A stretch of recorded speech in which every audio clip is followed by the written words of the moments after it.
नमस्कार दोस्तों, स्वागत है आप सभी का आपके अपनी यूट्यूब चैनल एग्ज़ाम जर्नी में। तो कैसे हो आप सभी दोस्तों? आशा करता हूं कि आप सभी अच्छे होंगे। तो हम आज इस वीडियो में रेलवे एसएससी में आए हुए महत्वपूर्ण क्वेश्चंस को देखेंगे, जो कि आपके एग्ज़ाम के लिहाज से बहुत ही महत्वपूर्ण होंगे। क्योंकि अभी आरआरबी एनटीपीसी का 7 फेज़ का एग्ज़ाम ख़त्म हो चुका है और अभी आगामी दिनों में ग्रुप डी का एग्ज़ाम होने वाला है और एसएससी एमटीएस का एग्ज़ाम भी आपका बचा हुआ है। तो उस लिहाज से ये वीडियो बहुत ही महत्वपूर्ण होने वाली है। आप बिल्कुल इस वीडियो को पूरा अंत तक देखिए। ये प्रीवियस ईयर क्वेश्चंस हैं आपके रेलवे में आए हुए। तो चलिए हम शुरू करते हैं। पहला क्वेश्चन है, 60 किलोमीटर पर प्रति घंटे की गति से दौड़ती हुई 75 मीटर लंबी ट्रेन एक निश्चित टेलीग्राफ पोस्ट को किस समय में पार करेगी? तो ये आपका दूरी चाल समय का आपका ये क्वेश्चन है। तो आप तो जानते ही हैं कि इसका जो फार्मूला है वो आपका है डिस्टेंस बराबर स्पीड इनटू टाइम, दूरी बराबर चाल गुना समय।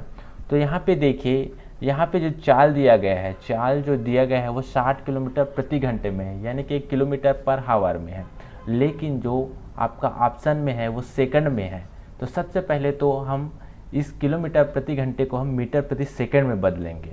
तो ये स्पीड जो दिया गया है वो है आपका 60 किलोमीटर प्रति घंटे। तो इसको मीटर पर सेकंड में बदलने के लिए हम इसको 5/18 से हम इसको गुणा कर देते हैं। तो यह आपका मीटर पर सेकंड में बदल गया। तो यहाँ पे हम पुट कर देते हैं। तो यहाँ पे देखिए 75 मीटर लंबी ट्रेन है, तो ये आपका दूरी हो गया, हम दूरी में लिख देते हैं। फिर यहाँ पे स्पीड है, स्पीड यहाँ पे हम देखिए यहाँ पे निकाले हैं 16 इंटू 5/18 इंटू हमें क्या निकालना है, हमें टाइम निकालना है। तो ये देखिए 15 से कट जाएगा, 15 चौके 60 और 15 पंचे 75। ये 5 से कट गया और ये 18 इधर चले जाएगा और नीचे में आ जाएगा आपका 4 और ये आपका टाइम हो जाएगा।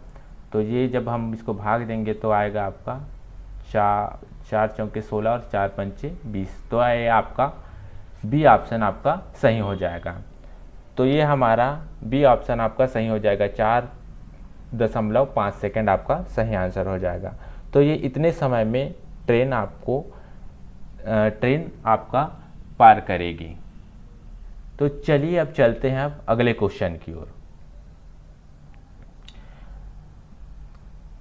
6250 रुपये पर 8% वार्षिक दर से 2 वर्षों के लिए चक्रवृद्धि ब्याज और साधारण ब्याज के मध्य क्या अंतर है?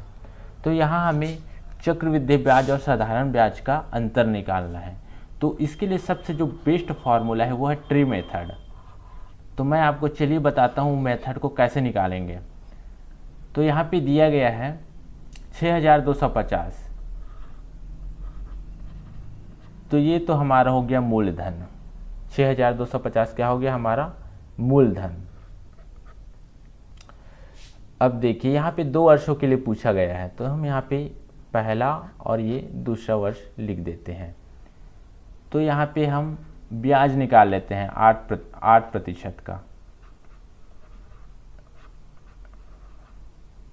तो ये हो गया आपका 0 से 0 कट गया, 2 चौके 8 हो गया, 2 पंचे 10 और ये 5 से जाएगा 125 बार में और 125 चौके हो जाएगा आपका 500। तो ये जो 500 आया है, जो ब्याज आया है आपका, इसको हम दोनों में लिखेंगे। इसको हम क्या करेंगे, दोनों में लिखेंगे। ये तो हो गया पहले साल के लिए, ये हो गया हमारा पहले साल के लिए, ये हो गया हमारा ये 500 जो आया है ब्याज, ये हम दोनों में जोड़ेंगे। ये तो ये पहले वर्ष के लिए हो गया। अब दूसरे वर्ष के लिए सिर्फ इसमें ही लगेगा, यहाँ ही लगेगा, यहाँ नहीं लगेगा। तो 500 का फिर निकालेंगे एक बार और, 500 का निकालेंगे तो 8/100। तो 0 से 0 कट गया दोनों, 8 पंचे 40। तो जो पहले वर्ष का रहता है, ये तो हो गया आपका साधारण ब्याज हो गया, ये आपका हो गया एसआई हो गया। ये जो हो गया, ये हो गया आपका एसआई हो गया। ये जो शुरुआत में हम निकाले हैं ये हमारा SI हो गया, और ये जो है जो और निकला है वो क्या है, साधारण ब्याज पे ब्याज जो लगता है उसको हम क्या बोलते हैं, चक्रवृद्धि ब्याज। जो ब्याज पे ब्याज लगता है उसको चक्रवृद्धि ब्याज बोलते हैं। तो ब्याज पे ब्याज लगा है, तो 40 क्या हो गया हमारा, चक्रवृद्धि ब्याज। तो वहीं पूछा गया है हमारा हमको कि चक्रवृद्धि ब्याज और साधारण ब्याज के मध्य अंतर क्या है। तो ये तो हो गया आपका 1000 आपका चक्रवृद्धि ब्याज, साधारण ब्याज, और ये हो गया आपको अगर पूरा जोड़ेंगे तो ये हो जाएगा आपका चक्रवृद्धि ब्याज। तो ये अंतर कितना हुआ, ये अंतर हुआ हमारा 40 का। तो हमारा सही आंसर हो जाएगा आपका option B. Option B is the right answer. तो आशा करता हूँ कि आपको इतना समझ में आ गया होगा। इसी प्रकार के क्वेश्चन आपके रेलवे NTPC ग्रुप डी में आपके पूछे जाते हैं, इस लिहाज से बहुत ही महत्वपूर्ण है क्वेश्चन। तो चलिए अब हम आगे की ओर चलते हैं। एक वस्तु को 524 रुपये में बेचने पर जो लाभ होता है वह उसी वस्तु को 452 रुपये में बेचने पर होने वाली हानि के समान है। वस्तु का क्रय मूल्य हमें पूछा जा रहा है। तो यहाँ पे देखिए हमें केवल विक्रय मूल्य दिया गया है, विक्रय मूल्य दिया गया है। एक तो विक्रय मूल्य दिया गया है 524 रुपये, और एक विक्रय मूल्य जो दिया गया है वो है हमें 552 रुपये। तो बोला क्या गया है कि जो लाभ हो रहा है 524 रुपये में वो आपको 452 रुपये में बेचने पर होने वाली हानि के समान है। तो हम यहाँ पे लिख देते हैं लाभ बराबर हानि, क्योंकि जैसे क्वेश्चन में बोला जा रहा है उसी प्रकार से हम लिख देते हैं लाभ बराबर हानि। तो लाभ कब होता है, लाभ कब होता है ये तो आपको अच्छे से मालूम होगा कि लाभ कब होगा, जब हमारा विक्रय मूल्य ज़्यादा होगा क्रय मूल्य से, यानी कि हमारा SP ज़्यादा होगा CP से, तो हमारा लाभ निकलता है। और हानि कब निकलेगा, हानि जब क्रय मूल्य ज़्यादा हो विक्रय मूल्य से, तो हमारा हानि निकलता है, यानी कि CP माइनस SP। तो ये हमारा हानि हो गया। और CP बराबर हम क्या मान लेते हैं, हम चूंकि नहीं दिया गया है तो हम क्या मान लेते हैं, हम X मान लेते हैं। तो देखिए हम वैल्यू पुट कर देते हैं 524 माइनस X, 452 माइनस सॉरी यहाँ पे गलती हो गई, X माइनस 452। तो इसको यहाँ इधर पक्षांतर कर देते हैं, तो 2 4 6 5 2 7 और 5 4 9, और ये इधर चले जाएगा तो क्या जुड़ जाएगा x तो 2x हो जाएगा। तो हम फिर x से भाग दे देते हैं, तो कितना आ जाएगा, 2 चौके 8, 2 अट्ठे 16, 2 अट्ठे 16। तो हमारे यहाँ पे जो CP है वो जो वस्तु का क्रय मूल्य है वो हमारा आ गया आपका आंसर 488। तो ये आपका आंसर C आपका सही हो जाएगा। तो आशा करता हूँ कि आपको ये चीज़ें समझ में आ रही होगी, और अगर आपको कोई भी प्रॉब्लम है, कोई भी डाउट है, तो आप नीचे कमेंट बॉक्स में पूछ सकते हैं, ठीक है। तो चलिए अब चलते हैं अब अगले क्वेश्चन की ओर। एक दुकानदार ग्राहकों को 10% छूट देने के पश्चात भी 20% का लाभ कमाता है। 450 रुपये क्रय मूल्य की वस्तु का हमें अंकित मूल्य बताना है। तो देखिए यहाँ पे क्या पूछा जा रहा है, हमें MRP पूछा जा रहा है। हमें क्या पूछा जा रहा है, MRP पूछा जा रहा है। और हमें दिया क्या गया है, दिया गया है हमें क्रय मूल्य। क्रय मूल्य दिया गया है हमें 450 रुपये, और हमें चूँकि 20% का प्रॉफिट हो रहा है हमें बताया गया है। तो जब 20% का प्रॉफिट हो रहा है तो हमारे पास चूँकि क्रय मूल्य है तो हम विक्रय मूल्य निकाल सकते हैं, क्योंकि विक्रय मूल्य निकालेंगे तभी हमें MRP ज्ञात कर सकते हैं। बिना विक्रय मूल्य निकाले हमें MRP ज्ञात नहीं कर सकते। तो हमें सबसे पहले तो सेलिंग प्राइस निकालनी पड़ेगी। तो सेलिंग प्राइस निकालने के लिए क्या करेंगे, 20% को क्या लिख सकते हैं हम, 20% को हम 1/5 लिख सकते हैं। जी बिल्कुल लिख सकते हैं 1/5, यानी कि 5 से ये 6 का लाभ हो रहा है, यानी कि 5 अगर आपका क्रय मूल्य है तो सेलिंग प्राइस हो जाएगा आपका 6।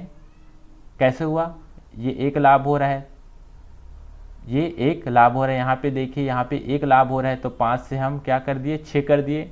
तो 5 बराबर क्या कर देते हैं, 5 बराबर 450, 5 से कर गया 5 या 45, 5 शून्य 0, और इसको इसमें आपका गुणा कर देंगे तो कितना आ जाएगा, आपका जो सेलिंग प्राइस है वो आपका 540 आपका आ जाएगा। ठीक है, इतना आपको समझ में आ गया। अब दिया क्या गया है, क्योंकि अब हमारे पास सेलिंग प्राइस आ गया है, अब हमें छूट दिया गया है। छूट दिया गया है यानी कि 10% को क्या लिख सकते हैं हम, 1/10 लिख सकते हैं जी। यानी कि एक छूट मिल रहा है MRP पे, यानी कि जो 10 की वस्तु है, 10 रुपये की वस्तु है, वो हमें 9 में बेची जा रही है। तो जब 9 में बेची जा रही है तो 9 बराबर यहाँ पे आपका तो आगे है आपका सेलिंग प्राइस, 9 बराबर 540 कर देंगे तो ये कट जाएगा, 9 6 54, 9 0 0। और यहाँ पे चूँकि MRP का रेशियो है 10, यहाँ पे MRP का रेशियो है 10 तो इससे गुणा कर देंगे तो यहाँ पे आपका आ जाएगा, आपका जो आपका आप सही आंसर आ जाएगा वो आपका आ जाएगा 600 रुपया, आपका सही आंसर आ जाएगा। तो आई होप आपको इतना चीज़ें समझ में आ गई होगी। तो चलिए चलते हैं अब अगले क्वेश्चन की ओर। दो संख्याएं 7 और 21 का तीसरा अनुपात क्या है। तो देखिए यहाँ पे हमें दिया गया है, दो संख्याएं दी गई है 7 और 21, हमें तीसरा अनुपात पूछा जा रहा है। तो तीसरे अनुपात ज्ञात करने के लिए हम तीसरे अनुपात मान लो कि x मान लेते हैं। क्या मान लेते हैं हम, x मान लेते हैं तीसरा अनुपात। तो सबसे पहले हमें क्या करना है, हम इसका समानुपात बना लेते हैं। समानुपात बनाने के लिए क्या करते हैं, देखिए यहाँ पे जो मध्य पद है, ये मध्य पद है, इसको हम बराबर कर देते हैं दोनों तरफ। यानी कि क्या कर देते हैं, 7:21 और ये हो गया आपका समानुपात का चिन्ह। ये जो चिन्ह है ये आपका समानुपात का चिन्ह है, 21:x, यानी कि ये आपको बराबर कर दिए हैं, हम इसको समानुपात में तोड़ दिए हैं, बराबर कर दिए हैं। यानी कि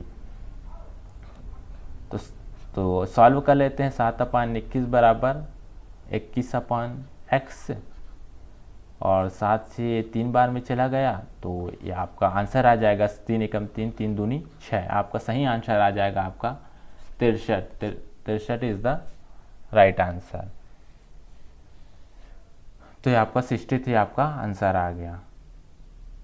अगर यहीं पे अगर मैं इस पे आधारित आगे और आपको कराऊंगा तो आप प्लीज़ ये वीडियो आप पूरा देखिए।